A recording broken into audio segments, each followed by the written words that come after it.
Hey guys, it's DDD. Welcome to or back to the channel and the podcast. Not really a podcast. Episode number 9, and this is part 3, which I'm concluding as the finale for this episode of my conversation revolving around my love and passion for my favorite superhero group and team of all time, which are the X-Men. So I decided to make this specific episode for the podcast a 3-parter, just because that's how passionate, again, I am about the X-Men and, my love for them. I felt like I wanted to kind of expand upon it for 3 parts. And just to break them up so that, I didn't have a podcast that was just too long. Like, I wanted to make sure I could get each part out. Each part would have its time to shine and things like that. Like, even how I've made the shorts, I kind of wanted certain points and things to be highlighted. I wanted those things to shine and have their own spotlight. So that's how I wanted to break it down. In the first part, I discussed how I first discovered the X-Men, and then basically some of my early memories, basically how I discovered them through a very early video game, and then how the first X-Men movie I watched was actually X-Men 2. It wasn't the original, and even the video game that I kind of feel like solidified my love for them, and I even think it's the greatest X-Men video of all time, personally. So I discussed that in the first part, and then I also revealed who my favorite X-Man was and why. And then in the second part, I discussed what my favorite X-Men storyline was of all time. I felt like naturally, that made sense. I can talk about that I like the X-Men and even who my favorite X-Men is. That's very basic. But I feel like as a, genuine fan, or, making it clear how big of a fan I am, I wanted to also make it clear, hey, I even know storylines. So let me, let you guys know and explain what, in fact, is my favorite X-Men storyline. So I got into that, which I did explain was the Phoenix and Dark Phoenix saga. I do understand that, they are both separate sagas, but again, I feel like they kind of go hand in hand. So I just kind of include them both in one, and I'm just the whole Phoenix story. So that's my favorite X-Men storyline of all time. I got into that and explained that in the second part. Now, in this third part here, this final part, I feel like, appropriately, I would just like to have more of a general discussion about my love for the X-Men, and basically how I really got to learn the concept behind their MO, their main objective, their belief system, what they fight for, and what inspired that, and basically how I can relate to that as a minority of multiple sorts, if that makes sense, and just how I can just relate to that in my everyday life. So, interestingly enough, I already loved and was passionate about the X-Men before I even knew this knowledge about, what they really fought for and what inspired that. I already just loved them. They already had me sold based on, the superheroes alone, the powers, how mystical everything was, grand even. So, I was already a fan. They already had me sold before I even got into the deeper issues and root of their cause. But, for those who don't know, because I do feel like, I feel like hardcore fans obviously know what the X-Men are all about. And there may be even casual fans who know what their MO is or have an idea of basically what they fight for. Like, but I do feel like there's still maybe a large fan base or of casual fans or just a group of people who may know of the X-Men, like, okay, they're superheroes, they have powers, like it's superhero land, blah, blah, fantasy land, but they don't really understand what their cause is and what they fight for. Like, I actually literally just explained this to my own mom the other day, and I could tell by even the way I was explaining it to her that it made her have a better, genuine understanding of what the X-Men are about. And I could tell by how she reacted and the way her face lit up that she even thought it was cool that, that was the inspiration. So basically, the X-Men, they're not just, I guess, your typical superheroes and like, they're just like, oh, these beings or humans with superpowers. It's like, obviously they are that, but what they technically are actually isn't even human. They're mutants, which it's like they are human in a way, but it's like, with them technically being mutants, they have an X gene, which is what gives them their superpowers. And the interesting thing that I learned about the world or the universe of mutants with the X-Men is that it's just so many different ways that you can be a mutant, and there's so many different degrees of being a mutant. Like, when I say that, I mean, you have your mutants who I feel like kind of have, it's so interesting. It's like the way it even correlates to, like, mutants are basically considered minorities, right? If that makes sense in the X-Men universe. And it's like, if you compare that to minorities of other kinds in different groups, like, there's groups within minorities who feel like, there's certain groups within that minority group, if you're following me here, who have privilege over others. So, for example, I'm saying that to say, like, when it comes to the mutants, some of them have privilege where they can blend into society. And it's like, as long as they know how to control their mutant powers, right? Or they're not just obviously a mutant for whatever reason, like due to appearance or something like that, they can blend into modern society. And then it's like you have mutants where it's like their mutation, they can't help the way that they look. Like, for example, I could just say mutants like Mystique, Nightcrawler, and Beast, right? Mutants like that who naturally have different appearances. It's like they can't hide that because that's a part of their natural mutation. Well, Mystique, obviously, she can shapeshift. But I'm just saying these people in their natural forms, they have these mutations that they simply cannot hide like other people. So it's interesting to see the realism in that, something just as simple as that, because we deal with that in minority groups to a certain degree. Like, I could even give an example of that.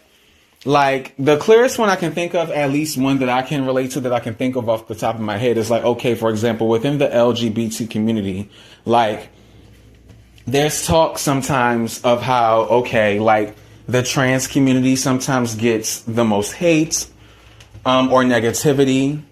And it's like, sometimes they believe, and I agree, I do believe there's truth to this, that, other groups within the LGBT community have privilege because, sometimes you do get a little bit more respect if you aren't trans, if that makes sense. I'm not saying that to say that it's right or it's okay, but what I'm saying is it seems sometimes that, they get the most heat out of all of the groups within the community. We all get hate and we all get heat from the straight community and from people who, don't agree with us or like our group. But sometimes it feels like they're the most targeted and the most hated. And I believe they feel that as well. I believe that, they vocalize this. And there's times where, they feel like we are privileged because we don't have to deal with the same level of hatred that they do. And there's times where that privilege, we may even use that against them when we don't support them or when we make transphobic comments and things of that nature, like just all the other letters potentially within the community. So that's just like one example I can give of like how generally there can be privilege within minority groups, and, you know, that can cause conflicts even within the minority group itself.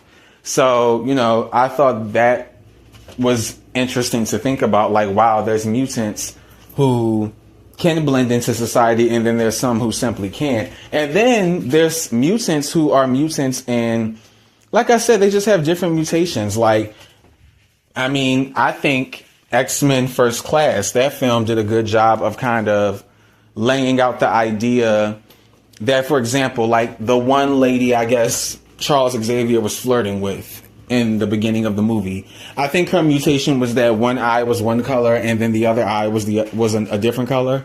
And it's like, that could be an example of a mutant who simply, that's their mutation, right? Like, you just have different color eyes. They may look obviously weird, strange, different, because that's not typically how people are born. But it's like, okay, you're a mutant, that's your mutation, but you may not even have a particular superpower, right? Like, I don't even believe all mutants are guaranteed to have a superpower. It's just like, mutation itself is so unique within that universe that it's like, you never know what a person being a mutant means, like as far as what they can do or how their mutation basically benefits them. So that alone is just very interesting to think about. So, you know, there's that concept, just to kind of like break the ice, right? Like, I know that took some time to really get through, but, you know, that's the idea, is that, you know, the people with superpowers within the X-Men universe, for the most part, are mutants, because there's also the interesting layer of there being a few characters within that universe who happen to have superpowers through other resources, but they aren't necessarily mutants. The first most popular character that comes to mind when it comes to a scenario like that is Juggernaut. Like, he's actually a very popular super villain within the X-Men universe, even to some casual fans. Like, you know, I feel like a fair amount of people recognize and know who the Juggernaut is, but he's actually not a mutant, quiet as it's kept. You know, he's actually just a super vengeful freakazoid of a fucking human who came into contact with like a magical crystal that transformed him into the Juggernaut, but he's technically not a mutant. And funny enough, while he's not technically a mutant, he can easily probably squash most fucking mutants, or easily, you know, defeat them in battle, based on how powerful he is. So, you know, that's interesting. But going beyond that, again, I did mention in the first part of the podcast talking about the X-Men that they were originated in the 1960s. So with that being said, you know, during that time, there was the whole, you know, Jim Crow law thing going on. I believe the civil rights movement. Basically, you know, there was just a lot of, obviously, like, racism going on during that time, segregation between whites, blacks, you know, minority groups. That was even a time where, you know, the LGBT were fighting for their rights. Like, all of this stuff was going on during the 60s and 70s, which were basically like prime years for the X-Men comics and, you know, their whole plight. So what I came to learn about the X-Men, right, is that their whole MO, like, they're led by Charles Xavier, Professor X, who is basically like their mentor. But, you know, essentially he leads them, and he's teaching them, students of his, all of, like, basically anyone who comes to his mansion, things like that, under his guidance, that mutants and humans can coexist on Earth peacefully. basically without violence, without, unnecessary or petty misunderstandings, right? He's all about peace and, everyone getting along. And it sounds great on paper, obviously most people can identify with that, the idea of world peace and just wanting everybody to love each other, get along, right? All that sort of thing. But the issue is, it's definitely a hard, and I guess you can say a battle that just feels like a constant uphill climb because, humans definitely give mutants in that universe a hard time for like genuine and true acceptance. Like, I feel like it's not as bad as maybe some may think. Like, humans do often reject mutants, but I feel like humans, are easily kind of swayed in that universe based on their experience. Like, if they're maybe in an experience where, mutants happen to save their lives, it's like, I think they earn respect for them a lot of times that way. Who knows if technically, they are earning their respect in those scenarios too, because that's never really always confirmed. But it's just like, I guess the idea is that to get the general and worldwide acceptance, it's really hard because more than anything, humans, they seem to fear mutants or, there's like a natural prejudice. That I do feel like is mostly rooted in fear. But, then you have the sick people who feel like mutants deserve to be experimented on and dissected like animals. It gets really deep within that universe as far as like how different humans react to mutants and view them, and the lengths that they even go to like, or the extremes they go to like try to control them or even get rid of them.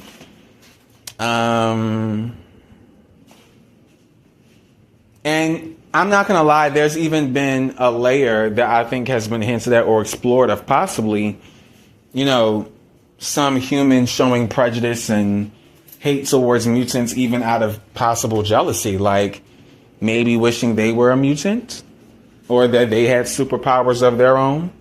But because they, don't have that luxury or they weren't blessed that way, they mask their hate for mutants, out of actual jealousy. So that's an interesting layer to think about as well. But, like I said, Professor Xavier basically wants, peace and coexistence between mutants and humans. And then this is where he has his complete opposite and opposition and the main supervillain, I would say, of the X-Men and the X-Men universe. At least I would say for a great deal of time, which is and was Magneto.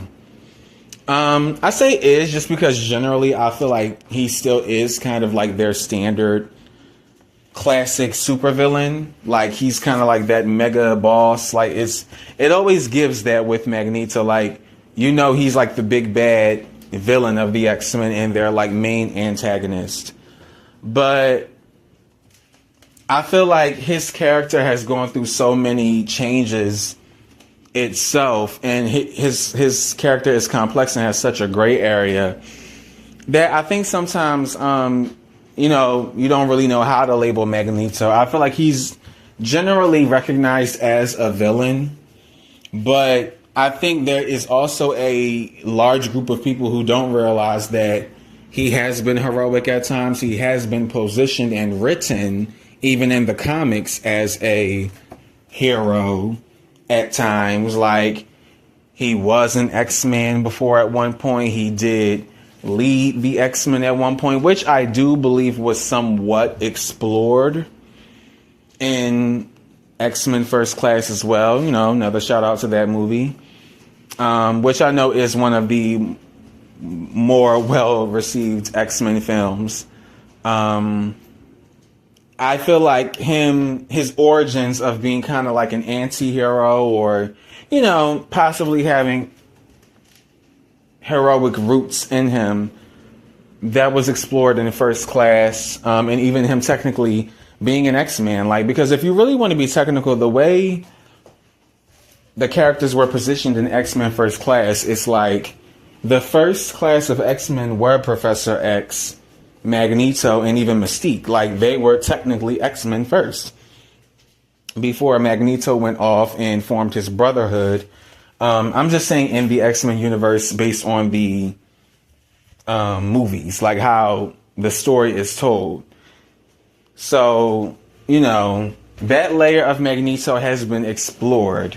But I feel like there was a point where Magneto really redeemed himself in like a real way. And I don't know, I think turned from his villainous ways longer than, you know, expected. So I don't know if that'll ever be explored at any point where it's like he'll be mostly considered like the hero, or he'll redeem himself in like a series of sort. Like, I know that's kind of going on now with 97, but I mean like more so in the films or something like that. But basically Magneto tends to be the general opposition to Professor X's ideology of mutant and human coexistence. And he believes, he's already made up his mind, right? Basically, that he knows humans will never truly accept mutants the way that they deserve to be accepted and respected. So because of that, he believes that an all-out war with humanity and mutants is necessary. He believes that mutants should be completely separate from humans, and that humans need to be basically wiped out in order for mutants to survive. And his ideology, I believe, is rooted from, you know, trauma, like based on his backstory, his upbringing, like how he basically lost his parents in the Holocaust, based on his character story. And, you know, just basically, I believe based on his experiences, that is what has caused him to have the mindset that he does. And it's funny because their ideologies are compared to that of Martin Luther King, MLK, and Malcolm X, and their ideologies, because Martin Luther King preached about wanting peace, for example, between white people and black people. And he always spoke peacefully about how he just wanted coexistence, and that was his dream, just like Professor Charles Xavier, right? And then you have the extremist, who was Malcolm X back in the day, who, you know, fought for black rights, wanted blacks to have rights. But his method was more so about, you know, not asking for permission, not doing it the friendly way per se, more so demanding that respect and letting it be known, like I said, we're not going to ask, we're going to take, you know, and if we have to do it by force, then we will and we must. And that's basically the ideology of Magneto. It's not to, you know, disrespect Malcolm X in any way or claim that he's a violent man, like comparing him to Magneto in that way. I mean, again, I don't even know the full extent of Malcolm X as far as, like, you know, the extent of how he may have talked about taking violent measures. But I just know that generally that's the idea that's discussed, is that, you know, he was more, you know, assertive with how he believed matters should be held when it comes to prejudice and racism.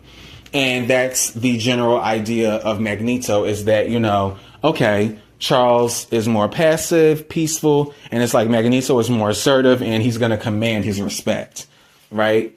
So that's what inspired the ideology behind those two characters. That's so super deep to think that it was two black men, actually, in a movement about racism and prejudice in general, that would inspire basically the backstory for this entire franchise and superhero comic series. Like, this is not something that I had knowledge of or obviously knew right away as a child, but it's like being such a huge fan of the X-Men and then growing up to learn something like that. It's just like, wow, like things like that will make you feel like, it'll almost even, as cheesy or crazy as it may even sound, things like that will make you believe in spirituality, just because it's like, why did I feel so drawn to these characters, to this superhero team? Like, why did I just feel so drawn to this franchise?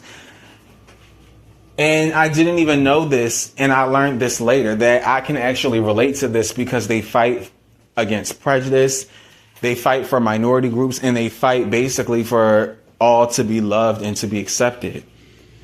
And that's crazy because I feel like that's completely my morality. That's completely what I support and believe in as a person. Like, even down to, you know, racist issues. Like, I'm totally against racism. I love all people. I believe that people are people first. I don't, you know, see race. Like, when I say that, I mean, like, I don't, like, it doesn't matter to me what someone's race is. Like, I could be friends with anyone. I don't care if you're white. I don't care if you're black. I don't care if you're Hispanic. I don't care if you're Asian. I don't care if you're Indian. Like, none of that matters to me. What I care about first and foremost is the connection. How's your personality? How do we vibe? Like, I love people. You understand what I'm saying? So that never mattered to me. And I feel like I love that that's the main MO and the main goal and priority of the X-Men, is to just spread peace, because that's what I'm about, I feel like, in my heart of hearts. And that's just definitely something I can relate to on a soul level. Even Professor X and how he wants to do things peacefully, but it's like there's also that side of me that I do feel like it's very Magneto and Malcolm X-ish, because it's like, well, you know, I do feel like there's times you have to command your respect. And, you know, I don't believe in doing it and in taking extreme measures to do it. That's where, you know, there's more of the gray area for me. But, you know, if I had to say which side I would be on ultimately, I would always choose to be an X-Man. So, you know, I just wanted to shed some light on that. Basically, talk about what I've learned and what I know the X-Men's backstory to be, what their main objective is, what they fight for tooth and nail, what it's all about. You know what I mean? And basically my understanding of that, what that means to me as a black queer man. And it's just like learning that, it just made me fall deeper in love with the X-Men and have just like even a greater appreciation for them. Like, just even when you learn the backstory and the origin of like a lot of these characters, it's like, it's really amazing to learn how they literally all have their own biographies, own stories. It's like, if you really want to be technical, and it's crazy to think, literally every X-Men character could have their own fucking movie.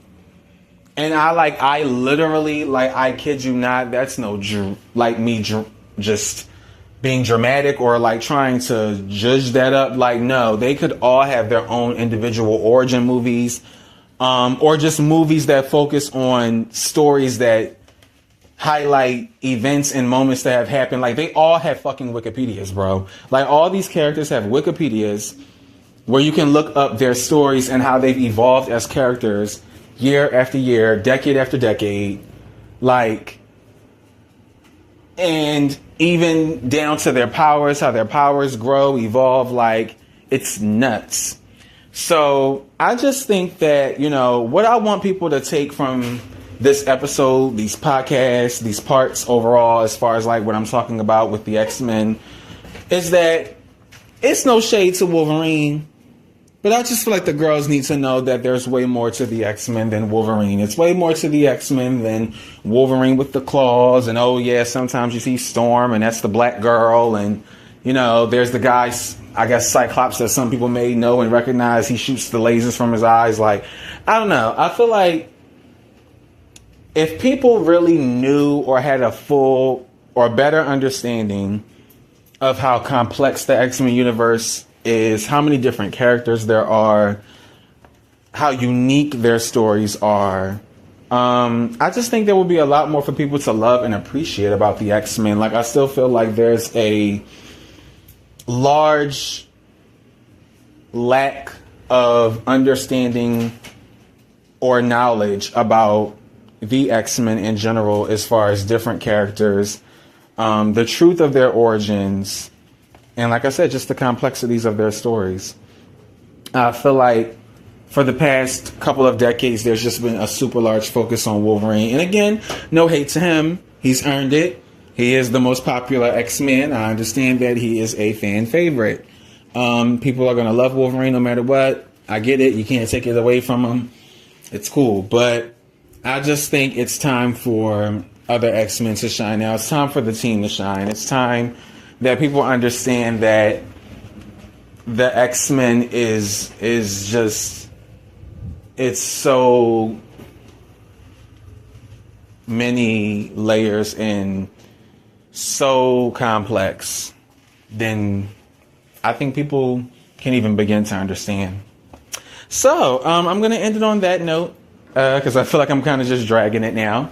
I can just go on and on about the X-Men forever. So I thank you guys for, listening.